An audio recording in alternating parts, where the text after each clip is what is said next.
अस्सलाम वालेकुम दोस्तों, मैं सिराज और आप देख रहे हैं सिराज व्लॉग। तो आज इस वीडियो में जानते हैं सऊदी अरब की कुछ अहम खबरें और जो इंडिया से फ़्लाइट नॉर्मल फ़्लाइट पर जो पाबंदियां लगी थी उसके बारे में, वो फिर बढ़ा दी गई हैं तो उसके बारे में जानेंगे।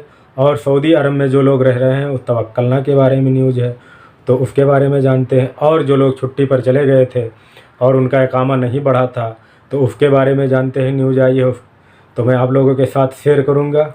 और जो हम लोगों के लिए अहम खबरें होंगी मैं आप लोगों के साथ शेयर करूंगा। उससे पहले आप लोगों से एक छोटी सी रिक्वेस्ट है, अगर ये मेरा वीडियो यूट्यूब पर देख रहे हैं तो चैनल को सब्सक्राइब कर दीजिए और अगर फेसबुक पर देख रहे हैं तो लाइक और फॉलो कर दीजिए। तो चलते हैं सीधा खबर की तरफ। पहली खबर ये जान लेते हैं, जो लोग सऊदी अरब में रह रहे हैं और वो लोग उम्रा करने जाते थे तो अब उम्रा जो करने जाते थे वो तवाफ़ के जो ट्रैक बने होते थे वहाँ पे 25 ट्रैक और बढ़ा दिए गए हैं। जैसे कि जो उम्रा ज़ायरीन थे उनकी तादाद जो है वो बढ़ रही है, उसके हिसाब से वो बढ़ा दिया गया है, 25 ट्रैक और उसमें शामिल कर दिए गए हैं। एक खबर यह है कि जो लोग सऊदी अरब में रह रहे हैं और उनका तवक्कलना जैसे स्क्रीनशॉट से काम चलाते थे, अब जो नया अपडेट आया है वो स्क्रीनशॉट से नहीं होगा। ये खबर है उर्दू न्यूज़ की, इसका स्क्रीनशॉट लगा रहा हूँ, आप लोग भी देखिए। सऊदी अरब में इसका दुरुपयोग को रोकने के लिए तवक्कलना ऐप को अपडेट करके एक नया फीचर जोड़ा जा रहा है। नए फीचर में फीचर ये है कि जब भी स्क्रीनशॉट लेने की कोशिश की जाएगी तो स्वास्थ्य डेटा स्क्रीन से छिपा रहेगा और सुरक्षित नहीं रहेगा।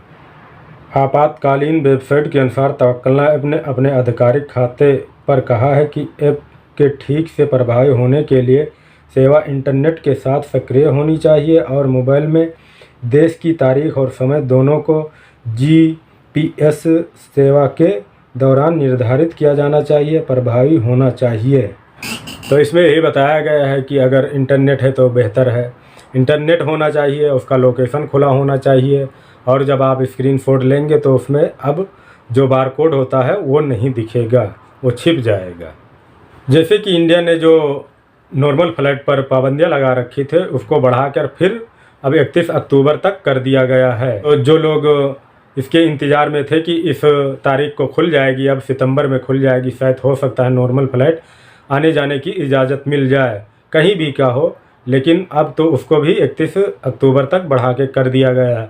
जिन लोग आना चाहते हैं वो लोग भाई अब इंतज़ार ना करें, क्योंकि जो इंडिया में केस भी कमा रहे हैं और इंडिया की गवर्नमेंट इस पर कोई भी विचार नहीं कर रही है, इसका खोलने का कोई उम्मीद नहीं दिख रहा है।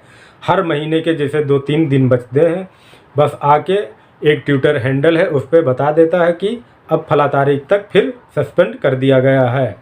तो अगर आप लोग आना चाहते हैं वाया दुबई होके भी आ सकते हैं और वहाँ का ख़र्चा भी कम लग रहा है, और वाया नेपाल भी आ सकते हैं। अगर वहाँ का ख़र्चा ज़्यादा है तो आप दुबई होकर आइए, अब दुबई का ख़र्चा कम हो गया है तो आप लोग अब दुबई होके आ सकते हैं। और इंतज़ार करने से अब कोई फ़ायदा नहीं है, अब 1 महीना ये बढ़ गया है, उसके बाद फिर बढ़ा दिया जाए, क्या होता है क्या नहीं होता है और किसी को नहीं पता है। तो आप लोग वाया करके आ सकते हैं। और जो लोग छुट्टी पर चले गए थे और उनका इकामा नहीं बढ़ा था तो आज एक न्यूज़ आई है तो मैं आप लोगों के साथ शेयर करता हूँ। ये न्यूज़ है उर्दू न्यूज़ की, तो उसका स्क्रीनशॉट भी लगा रहा हूँ, आप लोग भी देखिए। सऊदी पासपोर्ट विभाग ने कहा है कि सऊदी डेटाबेस और परमिट की मदद से सऊदी डेटाबेस और परमिट के सहयोग से अप्रवासियों के निवास और प्रस्थान की अवधि का मुफ्त विस्तार किया जा रहा है। ठहरने और प्रस्थान की अवधि नवंबर तक बढ़ा दी जाएगी, 30 नवंबर तक बढ़ा दी जाएगी। किसी सरकारी एजेंसी या परमिट से संपर्क करने की ज़रूरत नहीं होगी।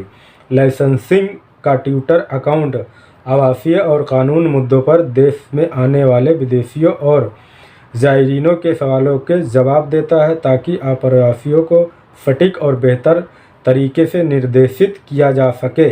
जैसे कि जो लाइसेंसिंग लिखा है उसका मतलब होता है जवाजात, तो उस जवाजात के ट्विटर हैंडल से यही चीज़ बताया जा सकता है कि सही जानकारी मिल सके।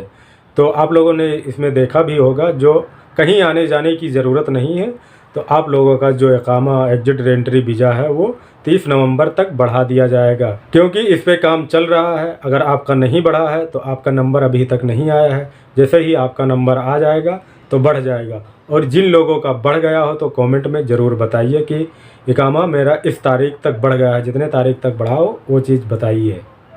आखिरी में जानते हैं सऊदी अरब में आज कोरोना केस कितने आए हैं। तो आज सऊदी अरब में कोरोना केस जो आए हैं वो हैं 53 लोग उसमें से ठीक हुए हैं और 5 लोगों की मौत हो गई है। और जो सऊदी अरब का टोटल केस हो गया है 5,47,035 और जो उसमें से टोटल ठीक हुए हैं वो हैं 5,36,079 और जो मौत हुई है टोटल वो है 8,709। और जो सऊदी अरब में अभी क्रिटिकल केस हैं, गंभीर हालत में हैं, वो हैं 227। और जो ये ऊपर लिखा है वो कौन से रीजन में कितने % इम्यून हुए हैं वो चीज़ है, तो आप लोग खुद देख सकते हैं कि कौन से रीजन में कितना % इम्यून हुआ है।